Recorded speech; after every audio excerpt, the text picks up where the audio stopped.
I was yelling at the TV like, wreck him, wreck him, wreck him. Nobody likes Lewis. I really wanted him to wreck him. And he's like, that's what you get for taking my seat.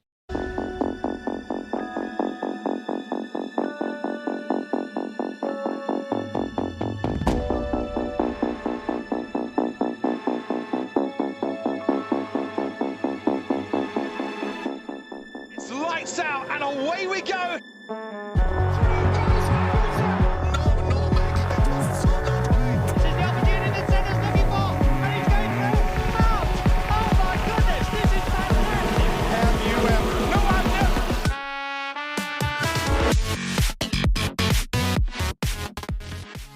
Pre-race news. Well, the only interesting things that happened pre-race was, number one, the Lego race, and number two, Verstappen's kid was finally born. Congratulations to Max Verstappen and Kelly Piquet on the birth of Lily Verstappen Piquet. And as soon as she was born, Christian Horner was already on Twitter saying that this kid's going to be an amazing driver because he's got Verstappen and Piquet genes in him. So the mini Verstappen, Christian Horner's embracing the mini Verstappen stuff now. Lily's probably going to be winning karting championships at 3 or something crazy like that. It'll be interesting. So that makes Max the second driver on the grid to be a father, which Nico Hulkenberg is the other. Yes. Right, and yeah, the other piece of pre-race news, I'm not even sure if it's news, it's just something funny, was the Lego race, which those cars were sick, man. Yeah, I'm amazed that those cars are built in Lego. Yes, everything was Lego, even the steering wheel was Lego.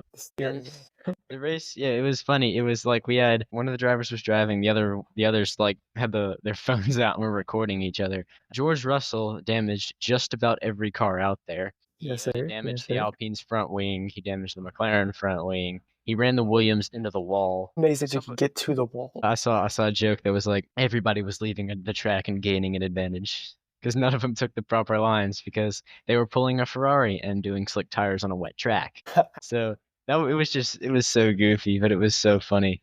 And then somehow the Alpine won that. I don't know how it did that. I mean, Lewis said Pierre was doing some quote cheeky driving, but that was just super goofy, and I loved it. Grid. All right, the sprint race.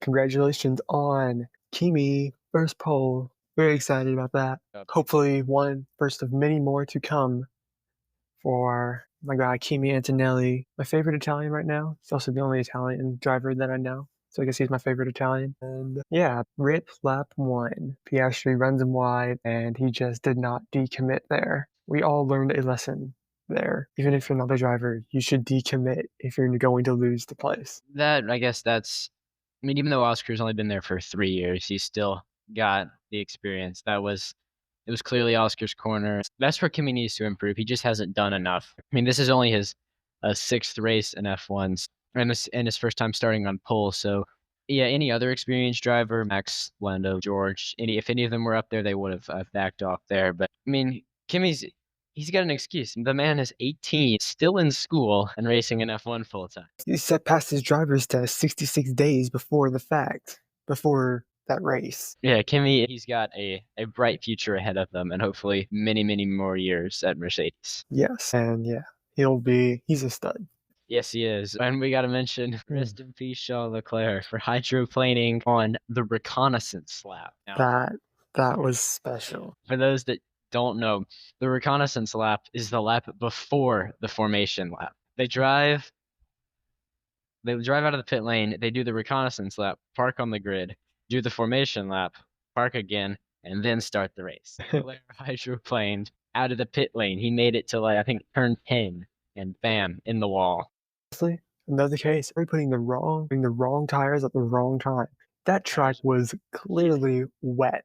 That was for wet weather tires, not inters. But inters were on anyway. So, peace, Leclerc. Rest in peace is more like, that's what the car was. Yes, rest in many pieces to the Ferrari car. Rip Charles. I found it funny after all the lap 1 chaos had gotten done. I found it funny that Ferrari was the first team to pit for softs, which of course it was Ferrari because the track was still slightly wet. Yep, but it worked out well though. Hamilton ended up on podium because of that, really. Yes, he did. The one time this actually worked, and I mean, so his 2 best performances are in sprints. In the actual race, he does terrible. Right, and even evidence here. He finished, I'm checking it, 8th. Yeah. Pretty much 7th because he was right behind his teammate. Yes. So 7.5th. He's proven himself to be good in short distances in that Ferrari, but anything longer than 18 laps, nope. He will do very bad and get stuck yelling at his team because he runs out of things to do.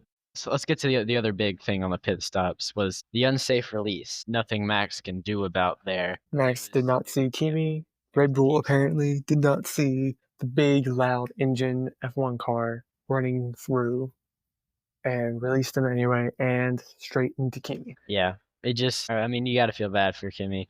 Yeah. It goes wide, loses his pole on the first corner, and then effectively gets a drive through because Max Verstappen runs into him. And then that drops Verstappen out of the points for the first time, and I don't know when. It was a really, really long streak of point scoring that Max Verstappen had. Yeah, but Kimi managed to score points despite all of that.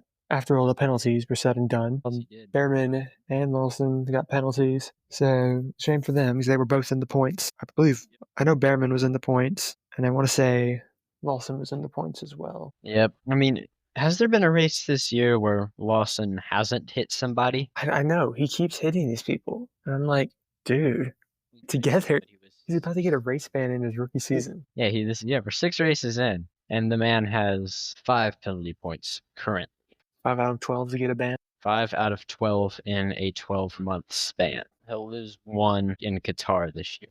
I wonder who the Red Bull reserve is. Red Bull has so many people in that program. They could bring half the competitive drivers in the world up there. Fernando, that's like his 3rd DNF this season. We need Fernando to be back on top of the point scoring so the Stroll fans will stop saying that he's better. He's clearly not better than the 2-time world champion. And Stroll be gone. Good. Yeah, Stroll will be there until the end of time. Unfortunately. So you got an over-under for the sprint race? Over-under for the sprint race. Hold on, let me think about this. I've got my over. I'm going to go Lewis here. The slicks on the wet track actually paid off the only time it paid off. But so GG for Lewis there. Let's see. Over for the sprint. See, I'm going to go under would be my Mercedes, but over is going to be Lando because he was able to overtake Piastri. He got that really lucky break with the safety car. So safety car is pretty kind to him in Miami, clearly. And he was able to overtake his equally fast McLaren teammate and possibly faster McLaren teammate. Yeah, I might have to agree with you on Merc there. I mean, George Russell was P4, but like no one really underperformed here. I mean, everything was about a standard. The rookies finished in their proper order with Doohan and Bortoleto being on the bottom, the bear in the middle, and then Hajar and Kimi up the top. But I mean, Nico Hulkenberg was 9th, Gasly was 8th. I mean, the only guys that should have been up there that were at the bottom were penalized. So and Stroll, and there was Stroll. He finished 5th somehow. I mean, so I guess maybe Ocon if I have to pick somebody, but then like he didn't do bad. Like he was just kind of meh, considering Ollie would have been top 10 without a penalty. So I guess I'll go Ocon for my under there. But then again, nothing. It was not a bad fault. It's just meh. Maybe Charles Leclerc. Nothing really special in race qualifying. Again, Max Verstappen pulled a pole lap out of his butt again. No clue how he did that. He's got that. Red Bull has really good qualifying pace. Not just that Red Bull, it's Max Verstappen's Red Bull. Noda was 7/10 off of that pace, off of Max's qualifying time. So he still did. Sonoda improved marginally, sprint qualifying to actual qualifying, which was good for him. Sonoda never qualified on softs. He was 18th in sprint quality. I mean, Sonoda, he'll do fine in Red Bull the rest of the season. I think he'll get to stay there. Don't know about next season. Heck, they might bring up Hajar already, but yeah, he's performing about.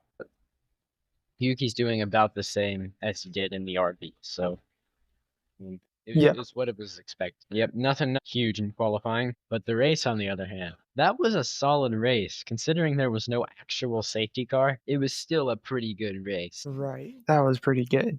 We had the lap 1 drama, and Verstappen runs Norris wide. I think it probably should have been a penalty, but I guess I can understand why there wasn't one. I mean, my take there, I mean, you see Max had a lockup, very small lockup going in at the right off the bat into turn 1. So he was wide. Lando went for the gap. By the time we got to the corner, I mean, Max was already a half a car length to a whole car length ahead. So Lando would either have run into the back of him and probably gotten causing a collision penalty or backed off. Lando did leave the track, but I think that's a good no call from the stewards, in my opinion. Yeah, no, it's probably pretty good.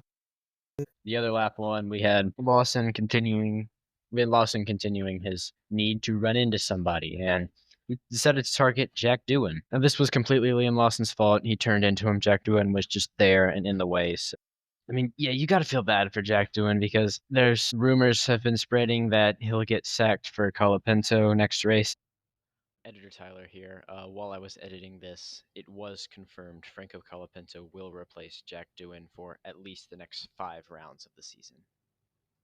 Which would be a shame. Yeah, it should be a shame. I mean, Doohan, he's not the most amazing driver, but I don't think he's been given a fair shot. I mean, everyone's since Alpine announced that they got Colapinto as a reserve driver, everyone has been just kind of waiting for Doohan. They've been waiting for an excuse to fire him. And like, I don't think today was not his fault. I mean, he did pretty good. He had a puncture. He made it all the way like to turns 10 and 11.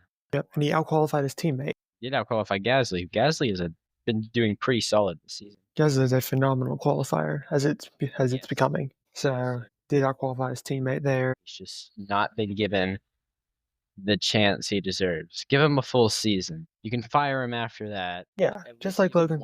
We'll wait to assess him until his sophomore season, like we did with Logan Sargent. Just let him cook. He'll be good. As much as we don't like Logan Sargent being fired because Murica, he was not a good driver. But he did wreck constantly, which was a source of entertainment. Yes, we do need some drama. Something to be said for a really bad driver who wrecks constantly. All right, yeah, so I think the 2 other funny little anecdotes for lap 1. The timing tower. Make up your mind. Make up your mind, please. We want to know if there's a yellow or not. So I noticed, going back and watching the highlights, is Albon got past Sainz in all the chaos, and like Sainz's front wing tapped into Alex's backside. Like he lost grip in the rear for a second and was like sliding around a little bit, but saved it.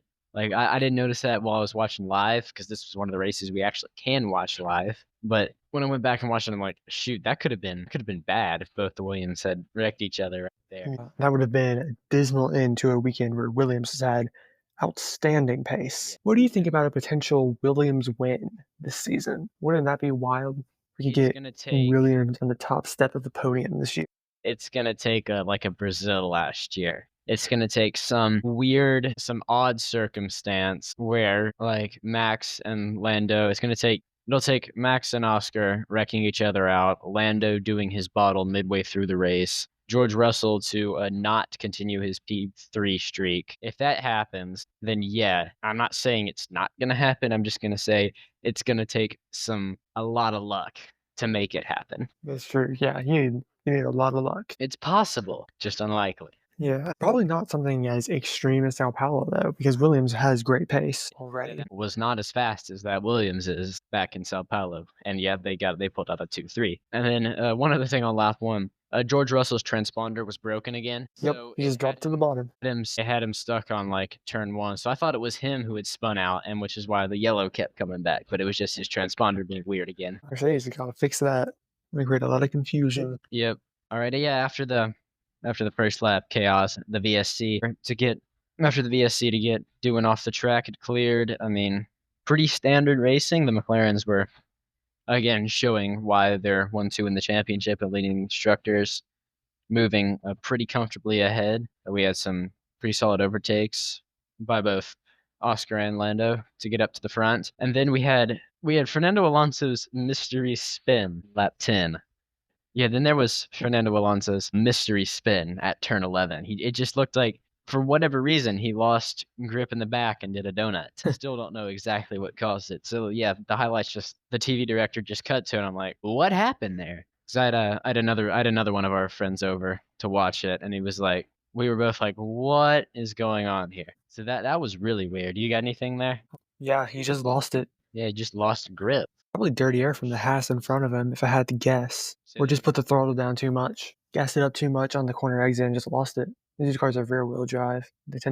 Rear-wheel drive tends to do that. The next big thing, lap 17 with Lando and Max there at turn 11. Lando went wide. He did leave the track and gain an advantage there, so it was smart of him to give the place back on the second DRS straight. And I mean, it set him up perfectly. I think that was better than holding the place and just fighting the penalty, because let him go by. He was right on his tail, and then next lap on turn 11 gets by cleanly. Right. Good job. You did good. You've got pace, so why make yourself slower? Yeah, I mean, yeah, and why put yourself in a position where you could get a penalty? Let him by, let the stewards leave you alone, and then get by cleanly. So good job, Lando, there. Yes. And then Holly Behrman's power unit failure rests in peace. Nothing was going right for the Bear this weekend. It's penalized and starts P20 after his practice crash. Starts P20 for the sprint. Cannot get a break after his penalty in the sprint. And then DNF in the race. It's just a miserable weekend for the Bears. Last race as a teenager. Yeah. So I guess, yeah, by the time this is out, happy birthday, Holly Behrman. I saw the replay. It looks like it was a rocket ship. Like, you saw a little bit of debris coming out the exhaust pipe, and then bam, just like this huge burst of fire. I'm like, what? Yeah, it was like that was a Then Haas had a Ferrari radio moment, and is like, the radio's like, I think it's a power unit failure, and all he's like, no, duh. Yeah, he literally lost everything. That is what he said on the radio. That brought out the VSC, the only useful one of the day. McLaren pulled a double stack under the VSC. This was into turn 1. Max had a small lockup. Oscar dives down the inside. I guess Max was having brake issues all day, because the number of times he locked up and gave up positions was a whole lot more than normal. Yeah, he's probably pushing too hard because of his inferior car. Right, yeah. And it was just putting those brakes on the limit. He put in a solid effort, and it's just Red Bull needs to work on those brakes, in addition to a lot of other things. Then we had the McLaren double stack that just sealed the win. It came at the perfect time. Yep, and that they were just a great amount of distance apart as well. Everything went right there. And just in time, too, they were able to get in before the VSC ended. Yep. Everything worked out great. George got in on the VSC, leapfrogged Max, again, did his obligatory does-nothing P3 of the week, so good job, Russell. He's already matched his podium total this season. He had 4 total podiums last year, and now he's at 4 already this year. Yeah, Mercedes has really rebounded from 2023 and the beginning of 2024. They're a much, much better team now. Really the second place contender. Objectively the second fastest, yeah. All right, yeah, and Leclerc got in at the end of the VSC, but nothing really came of that. I think next stuff was probably my overtake of the race would be Albon on Kimi on lap 31. Kimi locked up and, according to the graphic, lost 0.6 of a second. And so Albon brilliantly dove down the inside and ended up P5. So excellent from Albon. Yes, Albon did a very incredible job passing Kimi. That was a great pass. Almost lost it on the exit. Yeah, lap 33, Bartoletto's power unit failed. Again, another virtual safety car, and nothing happened. I wanted them to throw an actual safety car. But yeah, that wouldn't warrant a safety car. He wasn't even on the track. He broke down a spot where they could just yank him back really quickly. And then lap 34, we have the Sainz Ferrari. Leclerc goes wide, forces Sainz wide, and then we have a through goes Hamilton moment, like our intro says. And Hamilton gets in the inside, so double overtake. Yeah, and that whole battle was set up by that VSC ending while Albon and then Leclerc was on the straight. Leclerc got the jump on Albon, has all over the rear into 17, chases him down into 1, and then they just outbreak themselves, and Hamilton manages to get through on Sainz. Doesn't manage to get through Leclerc, which I thought he had it at first, but wasn't the double overtake. That would have been incredible. An incredible overtake nonetheless. Yes. And yeah, that battle lasted excellently to the end of the race. And then we had the little last corner skirmish where it looked like Sainz just kind of running him off. I was yelling at the TV like, wreck him.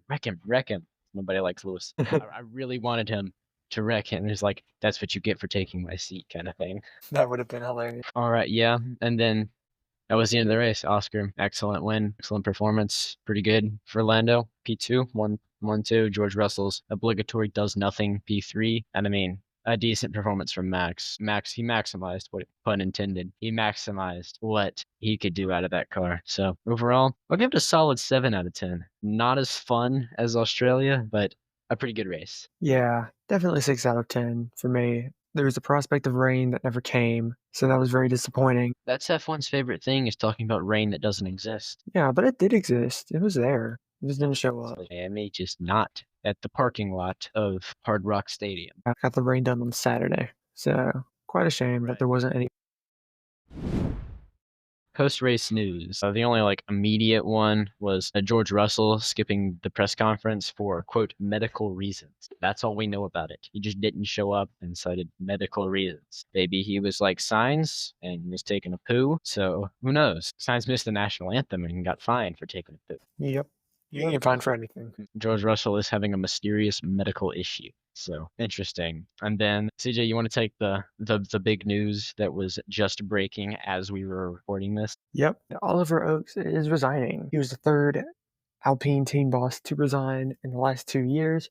No reasons why as of the time of our recording this, but he's just gone. Flavio Briatore is in the interim position as of right now. He's going to get the final team principal. I mean, after his suspension for Crashgate, he's finally been allowed back. It took him a while, but he's finally back in charge of his teams.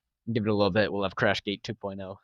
Jack Doohan wrecking conveniently to let Pierre Gasly get his second career win. Yes, how convenient. At Singapore. So, and we're just saying, if Jack Doohan crashes suspiciously at Singapore, look back at Briatore. All right, yeah, that's the major bit of post-race news. No post-race penalties. A few stewards investigations, mainly the last lap Sainz Hamilton, but just that Oliver Oakes is gone. Third Alpine principal in 2 seasons, right? Yeah. So the 2 most unstable jobs in Formula One: Alpine team principal and Red Bull second driver.